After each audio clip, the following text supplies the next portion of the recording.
इस कार्यक्रम के पुण्यार्चक हैं जय जिनेंद्र ज्योतिष केंद्र। 100% काम की गारंटी, संपूर्ण जैन विधि द्वारा समाधान, A to Z समस्याओं का समाधान, शादी सगाई में रुकावट, व्यापारिक एवं पारिवारिक समस्या। संपर्क करें ज्योतिष 820952879924717151। Website www.jaijineendrjyotish.com। श्री वीरेंद्र कुमार जैन, श्रीमती मीना जैन, श्री रितेश कुमार जैन, श्रीमती रोजी जैन, श्री अंकुर जैन, श्रीमती रुचि जैन, सिद्धार्थ जैन, शुभी जैन, समयक जैन, अनुभव जैन, अरहंत ज्वेलर्स परिवार, मेरठ। श्री शांति कुमार सोगानी, श्रीमती ममता सोगानी, प्रियतम, मयूरी, ऋषभ, श्री सिद्धेश, नित्या, जिताशा, प्रीति, आदित्य, जापान निवासी, Jaipur Rajasthan. Firm Sogani Jewellers Private Limited, Jaipur. Firm Haiva Heaven Resort, Jaipur.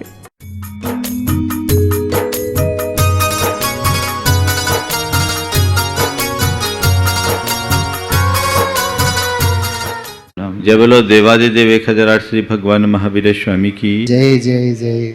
ऐसा परमो धर्म की जय जय जय। पूज आचार्य गुरुवर श्री विद्यासागर जी महाराज की जय जय जय जय। बोलिए परम पूज्य मुनिवर श्री प्रमाण सागर जी महाराज की जय जय जय। मुनि संघ की जय जय जय। मनुष्य के मन में हर पल कोई न कोई इच्छा जगते रहती है। इच्छाएं उत्पन्न होती है, वहीं विलीन होती है। कुछ इच्छाओं की पूर्ति के लिए मनुष्य प्रयत्नशील रहता है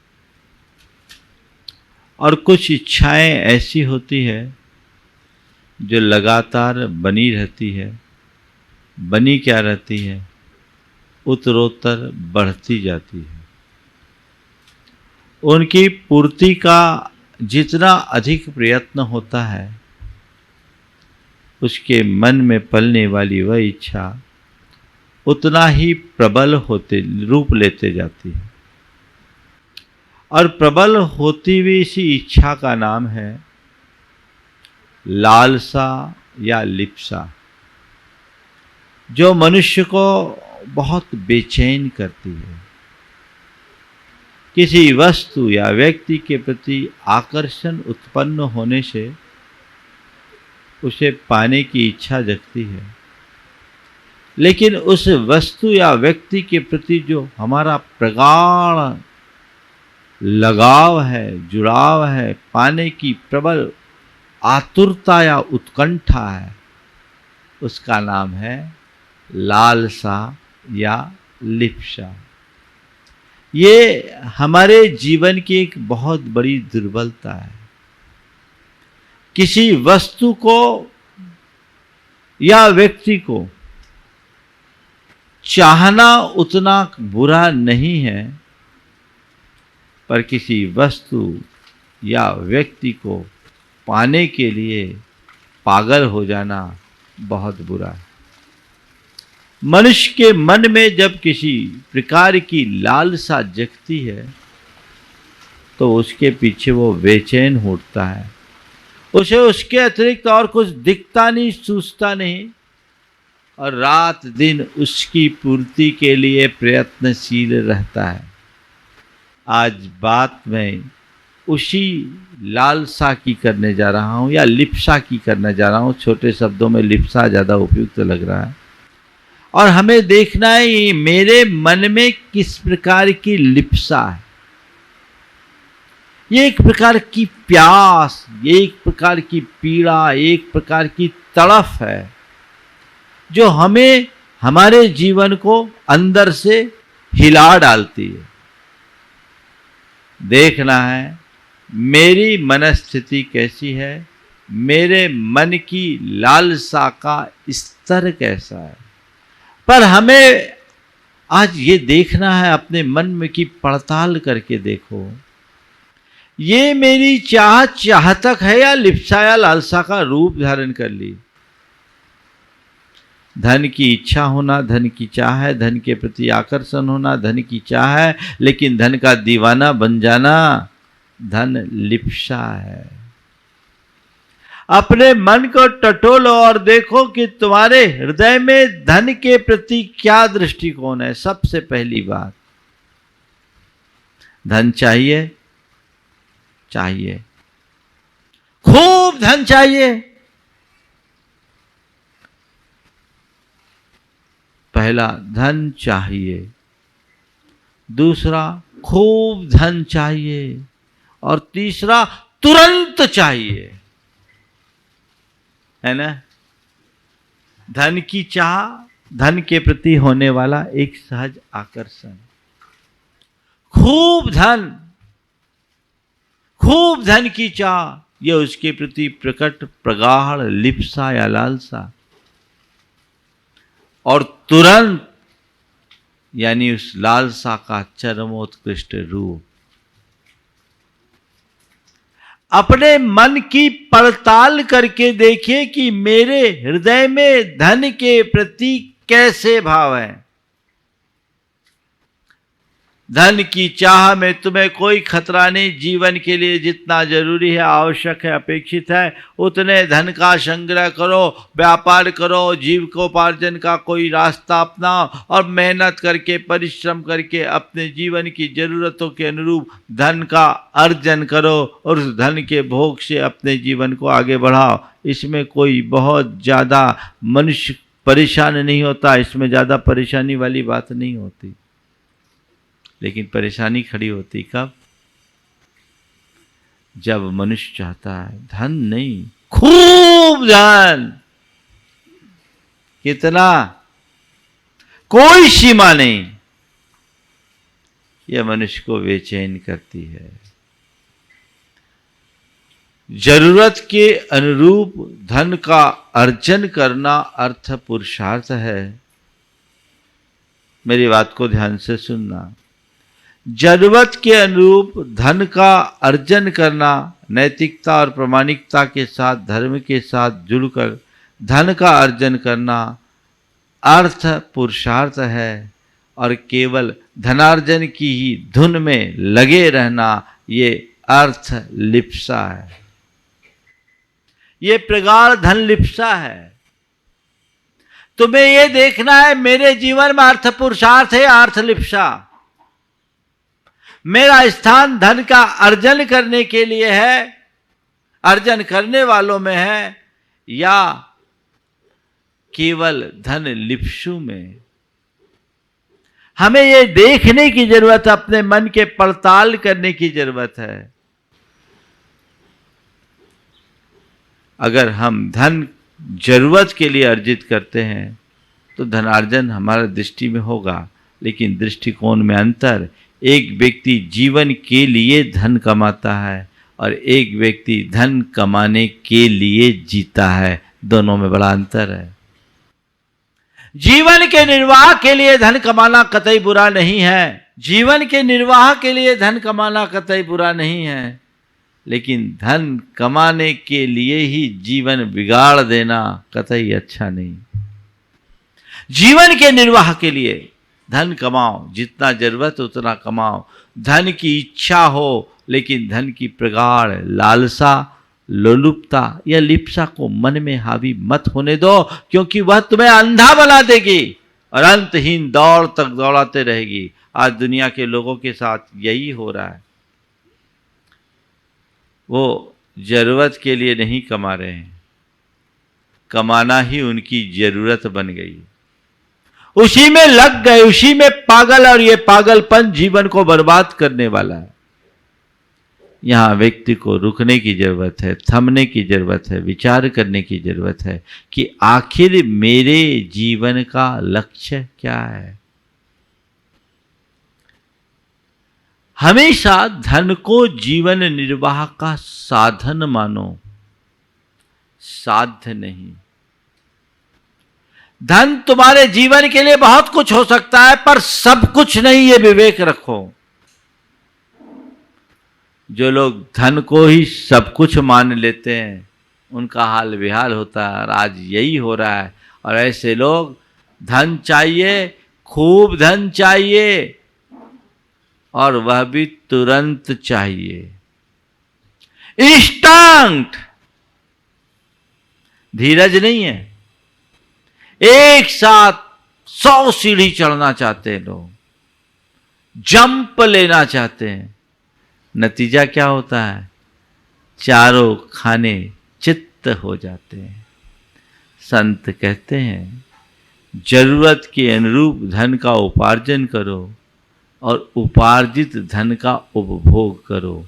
केवल धनोपार्जन में ही मत लगो। इस बात को अपने हृदय में अंकित कर लो कि धन जीवन के लिए है, जीवन धन के लिए नहीं। धन के साथ जियो, धन के लिए मत जियो। हम शरीर के साथ जीते हैं, शरीर के लिए नहीं जीते। तुम धन के साथ जियो, धन के लिए मत जियो। जीवन में एक बदलाव घटित करो, और वो बदलाव अगर घट गया तो जीवन में आमूल-चूल परिवर्तन हो सकता है। उसके लिए हमें उस स्तर की सोच बनानी होगी।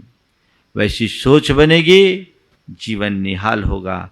तो देखना है मेरे अंदर धन की लिप्सा कितनी प्रगाढ़ है। लोगों को तो बस एक ही चीज दिखती है, हाय पैसा, हाय पैसा, हाय पैसा। हर पल केवल एक ही धुन, धन धन धन।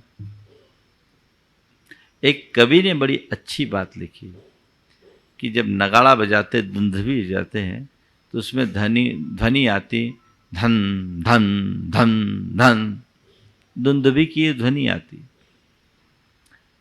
तो फिर कहा, उन्होंने बड़ी अच्छा एक प्रकार की उत्प्रेक्षा की कि दुंदभिस्तु नितराम अचेतना तन्मुखादपि धनम धनम धनम इत्थमेव निनदः प्रवर्तते किम पुनः यदि नरो सचेतन। अरे जब जड़ दुंदुभी में आवाज करने से रात दिन धन धन धन यही आवाज आती है, तो वो तो अचेतन है। तो फिर धन का धुनी सचेतन मनुष्य यदि बार बार धन धन धन कहे तो क्या आश्चर्य। संत कहते हैं धन धन धन की रटने की जगह अपने धन का उपभोग और बचे का उपयोग करके जीवन को धन्य बनाने का प्रयत्न करो। ये तो व्याकुल करने वाले साधन है, निमित्त है। धन की एक बड़ी विशेषता है,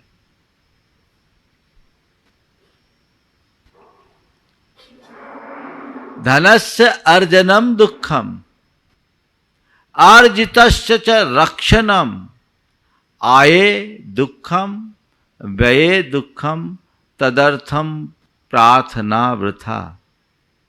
नीतिकार क्या कहते हैं? धन का अर्जन बहुत कठिन है।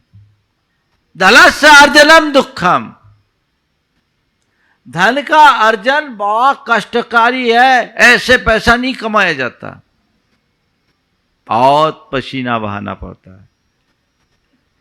और कमा लो तो अर्जितस्य च रक्षणम, जो कमाया है उसको रखना कठिन है।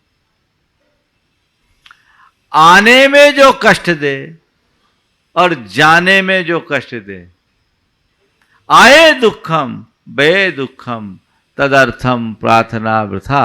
तो फिर इस अर्थ की लिप्सा ही व्यर्थ है। इतनी सी समझ अगर अंतर मन में जग गई तो जीवन बदल जाएगा। एक बार एक परिवार मेरे पास आया। धर्म पत्नी ने अपने पति की शिकायत करते हुए कहा, महाराज जी इनको समझाइए कि जीवन में पैसा ही सब कुछ नहीं होता। वो एक बड़ा उद्यमी था। 40-42 साल की उम्र में उसने एक बहुत बड़ा साम्राज्य खड़ा किया। सेल्फ मेड था, बहुत पैसा कमाया, हुनर भी था और उसके साथ एक ये स्थिति थी कि बस जो भी कोई काम बता दे उस काम में दौड़ जाए, बस व्यापार होना चाहिए, बिजनेस होना चाहिए, चाहे जैसा। उसकी धर्मपत्नी ने उसकी शिकायत करते हुए कहा कि महाराज जी इनसे बोलिए, बताइए कि जीवन में धन पैसा ही सब कुछ नहीं है। महाराज इनको 24 घंटे केवल अपना व्यापार दिखता है, परिवार नहीं। महाराज जी आपको क्या बताऊं, प्रायः हफ्ते में 5 दिन तो घर से बाहर रहते हैं, दिन 2 दिन आते भी हैं तो वही सब टेंशन लेकर के आते हैं। इनके लिए परिवार की कोई अहमियत नहीं है, इनका व्यापार ही इनके लिए सब कुछ है। मैं जैसे ही उस युवक की तरफ देखा तो उसने कहा महाराज हम सब तो इन्हीं लोगों के लिए कर रहे हैं, ये सब तो हम इन्हीं के लिए कर रहे हैं। उसकी धर्मपत्नी ने कहा महाराज इनसे कहे, हम तो इनसे कहते हैं हमें आपका पैसा नहीं चाहिए, हमें तो हमारा पति चाहिए, आपका समय चाहिए, इसके अलावा कुछ नहीं चाहिए। उस व्यक्ति ने कहा महाराज थोड़ा पर्याप्त हो जाए फिर सब चीज़ों को बाइंड अप करेंगे। मैंने कहा भैया पर्याप्त की कोई सीमा है, पर्याप्त कभी होगा ही नहीं। जब तक तुम प्राप्त को पर्याप्त नहीं समझोगे तब तक सब कुछ अपर्याप्त बना रहेगा।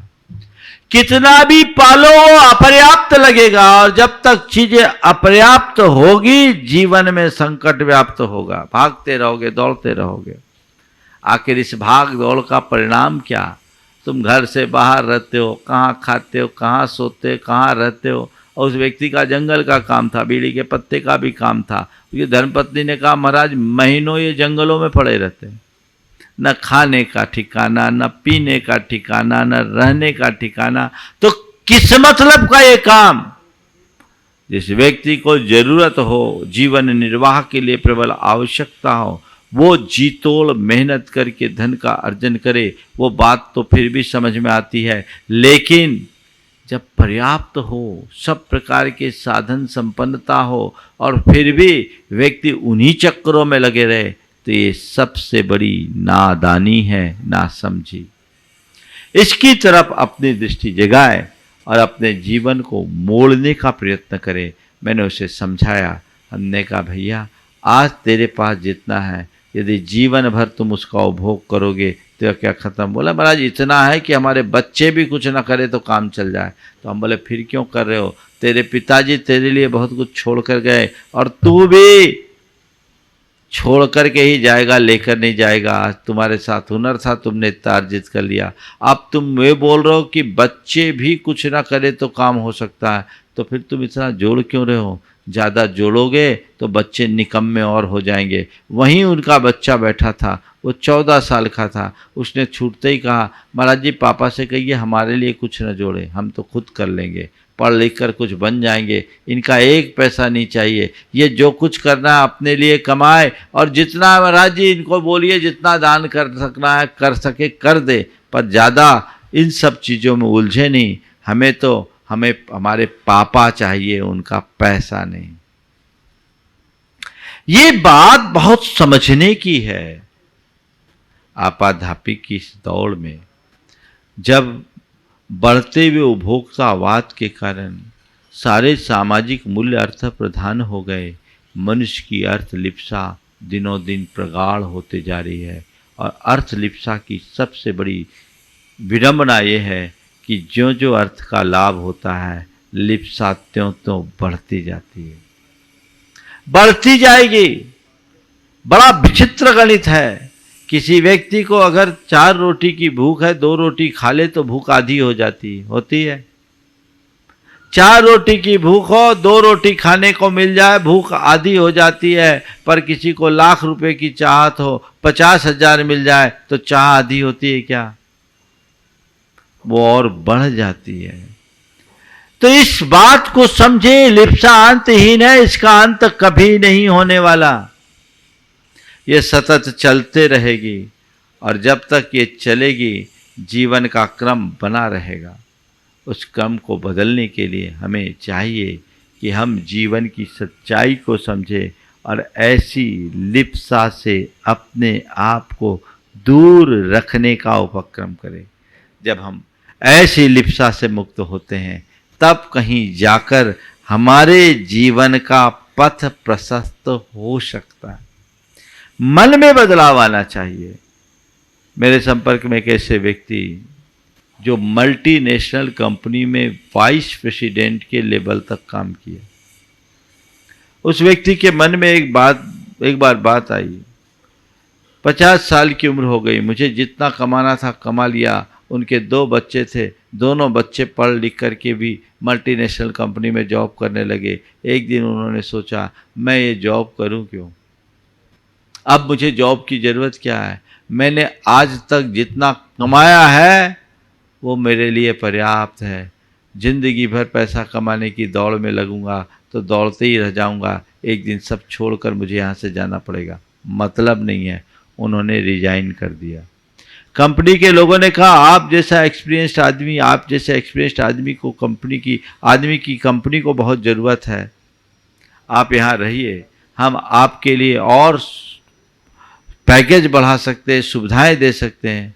उस व्यक्ति ने कहा, ठीक है, मानता हूँ कंपनी को मेरी ज़रूरत है, पर मैं ये सोचता हूँ कि कंपनी से भी ज़्यादा ज़रूरत अभी मुझे मेरी है। अभी तक मैंने औरों के लिए काम किया, अब मैं अपने लिए काम करना चाहूँगा, इसलिए अब जॉब नहीं कर सकता। हाँ, इस कंपनी का मेरे ऊपर एहसान है, इस कंपनी को यहाँ तक पहुँचाने में मैंने बहुत मेहनत की है। इतना ज़रूर करूँगा कि कभी कोई कंपनी का काम अटक जाए तो मैं कुछ समय कंपनी के लिए दूंगा, लेकिन उसके लिए लूँगा कुछ नहीं। आज मेरे लिए जितना ज़रूरी है, अपेक्षित है, वो पर्याप्त है।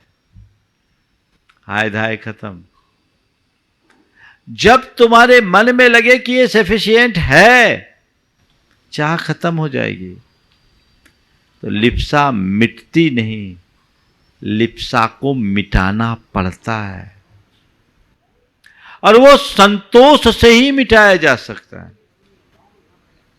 तो उसे कम करे, उसे बचाए, ये हम पर हावी न हो पाए, ये दृष्टिकोण अपने मन मस्तिष्क में अंकित कर लेना चाहिए। दूसरी बात, विषय लिप्सा, भोगों की लिप्सा, विषयों की चाह। कुछ लोगों के हृदय में बड़ी प्रगाढ़ लिप्सा होती है, और उस लिप्सा में पड़कर वे अंधे हो जाते हैं। कई बार तो लोगों के साथ ऐसा भी देखने में आता है कि वे अपनी मर्यादाओं को भी खंडित कर देते हैं। संत कहते हैं, इससे फायदा क्या है? विषयों की चाह कितनी भी प्रबल हो, उसे पूरी करके नष्ट नहीं किया जा सकता, अपितु विषयों की चाह की पूर्ति का जितना अधिक प्रयत्न होता है वो उतनी अधिक बढ़ते जाती है। जैसे शरीर में कहीं खाज हो तो खाज को खुजाने से खाज नहीं मिटती, अपितु जितना जितना खाज खुजाया जाता है खाज उतनी अधिक बढ़ती जाती है। ये हर व्यक्ति का अनुभव है। तो जैसे खाज खुजाने से बढ़ती है, वैसी विषयों की पूर्ति से विषयों की लिप्सा बढ़ती ही है, घटती नहीं। इस सच्चाई को समझना चाहिए, इसका अंत कभी नहीं होने वाला। और इस सच्चाई को समझने के लिए हमें अपने अतीत के अनुभवों को सामने रखकर चलना होगा। जो व्यक्ति अपने अतीत के अनुभवों को देखे कि मैंने जन्म जन्म में विषयों की चाह रखी, आखिर मुझे मिला क्या? इस जीवन का बहुभाग मैंने विषयों की चाह में बिता दिया, आखिर मुझे हासिल क्या हुआ? कुछ भी नहीं, बल्कि मेरी चाह बढ़ी है। बात यथार्थ है, अग्नि में ईंधन डालने से अग्नि बढ़ेगी घटेगी नहीं। इस सच्चाई को समझो और उसे नियंत्रित करने का संकल्प मन में जगाओ, नहीं तो ये तो तुम्हें दौड़ाएगी। आप अपने मन को टटोल कर देखें, जब कभी मन में किसी विषय की चाह होती, 5 इंद्रिय के किसी भी विषय की चाह होती है, मन की परिणति क्या होती है? जब तक न मिले तब तक उसको पाने के लिए मन आतुर और बेचैन होता है, और उपलब्ध हो जाए तो व्यक्ति उसको पाकर एकदम उन्मत्त हो जाता है, लेकिन थोड़ी देर बाद उसमें आसक्त हो जाता है और थोड़ी ही देर बाद उससे मन उचट जाता है, फिर कोई और की तरफ ध्यान चला जाता है। प्रारंभ में आतुरता, बाद में आसक्ति और फिर उचाट, यही विषयों का परिणाम है। इसमें आज तक न तो तृप्ति मिली है न मिल सकती है। इस सच्चाई को समझिए, अपने जीवन के अनुभवों का लाभ उठाइए और जीवन को बदलिए। एक बार एक व्यक्ति का विवाह हुआ, उसने अपने मित्र को बुलाया, उसके विवाह में वो खुद गया और खुद जाकर के जो भी उसे उपहार देना था दे आया। साल भर बाद उसके पास फिर सूचना आई कि उसने दूसरा विवाह रचा है, मेरे विवाह में आओ। पूछा, भाई क्या बात है, तुम ये दूसरा विवाह क्यों कर रहे हो? बोले, मैं सोचता था कि मेरी शादी एक ऐसे लड़की से हो जो खूबसूरत हो। पहली लड़की खूबसूरत तो मिली, लेकिन वो काम नहीं जानती थी, कुछ काम ही नहीं आता था। तो मैंने सोचा ये ठीक नहीं है, मुझे खूबसूरत के साथ साथ काम करने वाली लड़की चाहिए। मैंने उससे तलाक ले लिया और ये दूसरी लड़की से शादी कर रहा हूँ। उसने पत्र क्या जवाब पत्र से दिया और 1000 रुपये का लिफाफा साथ में भेज दिया। फिर साल भर बीते, तीसरा कार्ड आ गया, मेरी शादी है। पूछा, क्या बात है भाई, फिर से तुम्हारी शादी हो गई? तीसरी शादी की बात? बोले, मैंने दूसरी को भी तलाक दे दिया। बोले, क्यों दिया? बोला, मैंने कहा था ना खूबसूरत हो, काम करने वाली हो। वो काम तो करती थी, खूबसूरत भी थी, पर बीमार रहती थी, इसलिए मैंने उसको तलाक दे दिया और तीसरी शादी कर रहा हूँ। तो उसने तीसरी शादी में 500 रुपया भेज दिया। थोड़े दिन बीते, फिर पत्र आ गया और फिर चौथी शादी की बात आई। उसने पूछा, क्या बात हो गई? बोले, मैं चाहता था खूबसूरत हो, काम करने वाली हो, स्वस्थ हो, और मैं चाहता था वो मेरी सेवा भी करे, पर मेरी सेवा नहीं करती, इसलिए मैंने उसको भी तलाक दे दिया। अब की बार उस व्यक्ति ने न कोई पैसा नहीं भेजा, कोई लिफाफा नहीं भेजा, एक चित्र लिखा, एक पत्र लिखा और उसमें लिखा था, अनुभव पर आसक्ति की विजय। अनुभव पर आसक्ति की विजय। अब तक के अनुभव से तुमने सीख नहीं लिया, शादी पर शादी, शादी पर शादी करे जा रहे हो। जीवन का ये अनुभव है कि कुछ न कुछ कमी हर मनुष्य के जीवन में बनी रहती है, इसलिए अपनी लिप्सा को प्रगाढ़ से प्रगाढ़तर होने से रोकें। जहाँ बन सके वहीं रुकने का प्रयत्न करें और अपने आप में रमने का प्रयास करें। इच्छाओं का नियंत्रण करें, लिप्सा को नियंत्रित करें, तब हमारा जीवन सुंदर बन सकेगा। अन्यथा अर्थहीन भोगों की लिप्सा में मनुष्य सर्वस्व खो देता है, अपने जीवन को सत्यहीन बना लेता है। इससे भी बचना चाहिए। तीसरी लिप्सा है यशो लिप्सा। ये मनुष्य को बहुत ज़्यादा प्रभावित करती है। कदाचित और चीज़ों से बच जाना सरल है, यशो लिप्सा से बचना बड़ा कठिन है। कहते कंचन तजबो सहज है, त सहज तिया को ने। कंचन और कामनी को त्यागना सरल है, लेकिन मन की इस लिप्सा को, यश की लिप्सा को त्यागना बड़ा कठिन है। जिस मनुष्य के अंदर यश की प्रबल लिप्सा होती है, वो अपने यश के लिए, अपने नाम के लिए, अपनी ख्याति के लिए कई तरह के काम करने के लिए तत्पर हो जाता है, और कई बार उसकी स्थिति बड़ी हास्यास्पद हो जाती है। संत कहते हैं यशोकांक्षा अधिक होना अच्छी बात नहीं है। एक बात ध्यान रखने की है, यश चाहने वाले को यश नहीं मिलता, कई बार वो अपयश का शिकार बन जाता है। जिसके व्यक्तित्व में दम होती है और जिसका पुण्य प्रगाढ़ होता है, न चाहने पर भी उसे उतना ही यश मिल जाता है। लोक में कहावत है, कहा जाता है कीर्ति कुमारी है और धन संपदा को लक्ष्मी के रूप में भी कहा जाता है, एक प्रतीक के रूप में समझो, इसे कोई देवी के रूप में मत लेना। लेकिन कहा कीर्ति कुमारी है और लक्ष्मी वेश्या। लक्ष्मी को वेश्या और कीर्ति को कुमारी कहा जाता है। ये लक्ष्मी को वेश्या क्यों कहा? मैंने धन लक्ष्मी की बात कर रहा हूं मैं।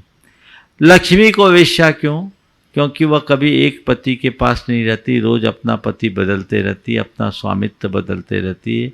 और इसीलिए आपने देखा होगा कि लक्ष्मी की मूर्ति प्रायः खड़ी बनाई जाती है, यानी वो चलने को तैयार है, कहीं टिकने को तैयार नहीं।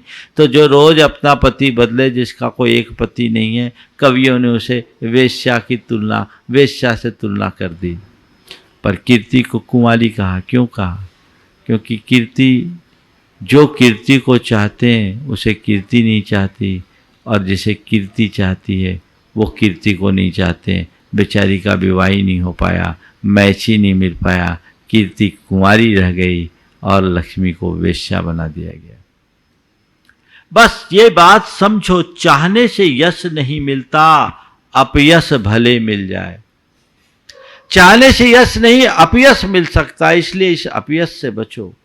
यश की आकांक्षा हृदय में मत रखो।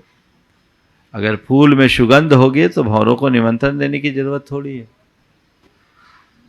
वो अपने आप आएंगे। तुम अपने व्यक्तित्व को गहरा बनाओ। और इस संसार में आज तक किसी का नाम अमिट नहीं रहा। चक्रवर्तियों को भी अपना नाम लिखने के लिए किसी का नाम मिटाना पड़ा। और हम किसके यश की बात करते हैं? किसका यश इस दुनिया में रहा है? आज हम हैं, अपने तीसरी चौथी पीढ़ी के व्यक्ति को नहीं जानते, उनका नाम पता नहीं। कल हम इस दुनिया से चले जाएंगे, हमारा नाम कौन जानेगा? हम किस यश की बात करें? वो यश स्थायी है कौन? हजारों साल का इतिहास बीत गया, उनमें हम कितने को जानते हैं? कितने का नाम हमारे सामने है? सब थोड़े ही है ना। तो बस इतनी ही समझ अगर अंतर मन में जग जाए तो फिर यश की कोई आकांक्षा नहीं।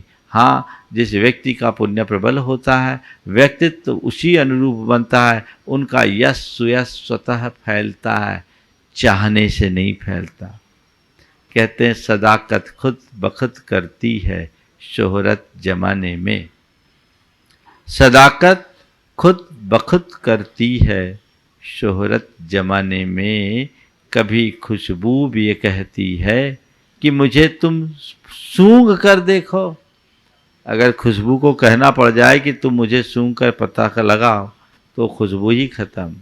तुम्हारा व्यक्तित्व यदि गहरा है तो सुयश अपने आप फैलेगा। अपने चरित्र को इतना उज्जवल बनाओ कि उसकी धवलता की आभा अपने आप सब तरफ फैले, उसकी चमक तुम्हारे जीवन में प्रकट हो। ये अंतर मन में होनी चाहिए। तो यश की लिप्सा व्यर्थ है।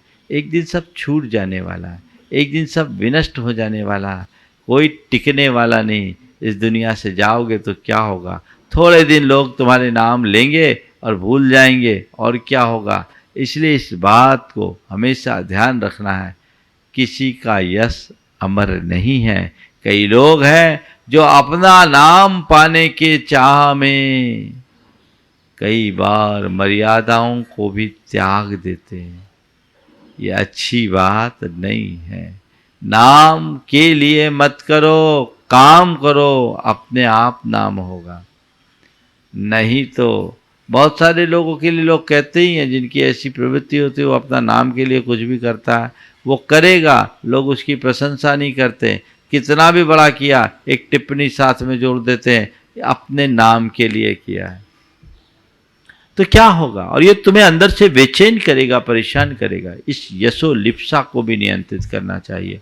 इसी तरह संतति और संतान की लिप्सा भी मनुष्य को बहुत परेशान करती है। इन सब से बचने का एक ही उपाय है, जीवन की नश्वरता का बोध रखो, संयोगों को नश्वर मानो और कर्म सिद्धांत पर विश्वास रखें। ये संयोग नश्वर है, ये हम आज हैं, कल रहे न रहे, इस पर हम क्या भरोसा करें। संसार के सारे संयोग कर्मायत्त है, कर्म के अधीन है, इस पर विश्वास रखना चाहिए।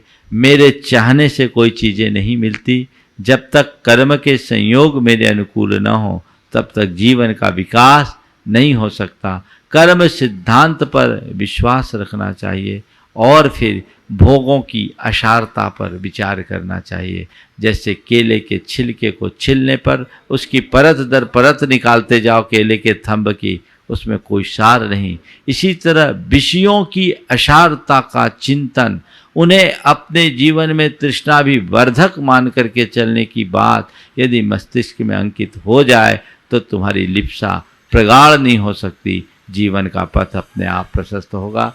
अपने जीवन को उसी तरीके से प्रशस्त करने की कोशिश करें तो जीवन की नश्वरता का चिंतन करना, संयोगों को कर्मों के अधीन मानना, और तीसरी बात, इन्हें विषयों को, भोगों को तृष्णा भी वर्धक मानना और अपने आत्मा के स्वरूप का चिंतन जारी रखना, ये हमें लिप्सा मुक्त बना सकेगी और इसके बदौलत हम अपने जीवन को बेहतर बना पाएंगे। समय आप सबका हो गया, यहीं पर विराम। बोलिए परम पूज्य आचार्य गुरुवर श्री विद्यासागर। इस कार्यक्रम के पुण्यार्चक थे जय जिनेंद्र ज्योतिष केंद्र। 100% काम की गारंटी, संपूर्ण जैन विधि द्वारा समाधान, A to Z समस्याओं का समाधान, शादी सगाई में रुकावट, व्यापारिक एवं पारिवारिक समस्या। संपर्क करें ज्योतिष 820952879924717151। वेबसाइट www.jaijineन्द्rjyotish.com। श्री वीरेंद्र कुमार जैन, श्रीमती मीना जैन, श्री रितेश कुमार जैन, श्रीमती रोजी जैन, श्री अंकुर जैन, श्रीमती रुचि जैन, सिद्धार्थ जैन, शुभी जैन, सम्यक जैन, अनुभव जैन, अरहंत ज्वेलर्स परिवार, मेरठ। श्री शांति कुमार सोगानी, श्रीमती ममता सोगानी, प्रियतम मयूरी, ऋषभ, श्री सिद्धेश, नित्या, जिताशा, प्रीति, आदित्य, जापान निवासी, Jaipur Rajasthan. Firm Sogani Jewellers Private Limited, Jaipur. Firm Haiva Heaven Resort, Jaipur.